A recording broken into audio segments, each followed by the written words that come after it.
সরকারি সহায়তার দাবি জানিয়েছেন তার পক্ষ। সুনামগঞ্জের প্রতিনিধি শামস শামীমের তথ্য ও ছবিতে প্রতিনিধিত্ব।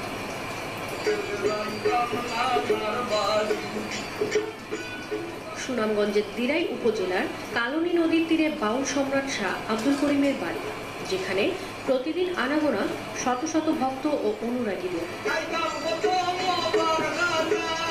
শাহ আব্দুল করিম গান গেয়েছেন ভাটি অঞ্চলের মানুষের জীবন কুসংস্কার ও সাম্প্রদায়িকতার বিরুদ্ধে। যার যা ইচ্ছা তাই বলে, বুঝি না আসল নকল। কেউ বলে শাহ আব্দুল করিম, কেউ বলে পাগল, কেউ বলে। ভক্তদের অভিযোগ, শিল্পীর নিজের তৈরি সঙ্গীত বিদ্যালয়টি আজও পায়নি সরকারি পৃষ্ঠপোষকতা। শাহ আব্দুল করিমের সৃষ্টি সংরক্ষণের জন্য একটা মিউজিয়াম বা শাহ আব্দুল করিম স্মৃতি জাদুঘরের প্রয়োজন। ওনার প্রতিটি গান আমাদের মানব জীবনের এক একটা পথ নির্দেশনা অনেক গানের মাধ্যমে দিয়ে গেছে।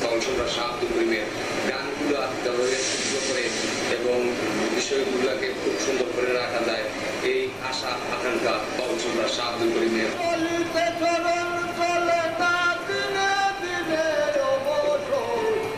শাহ আব্দুল করিম 1916 সালের 15 ফেব্রুয়ারি সুনামগঞ্জের দিরাই উপজেলার উজালধর গ্রামে জন্মগ্রহণ করেন আর মারা যান 2009 সালের 12 সেপ্টেম্বর।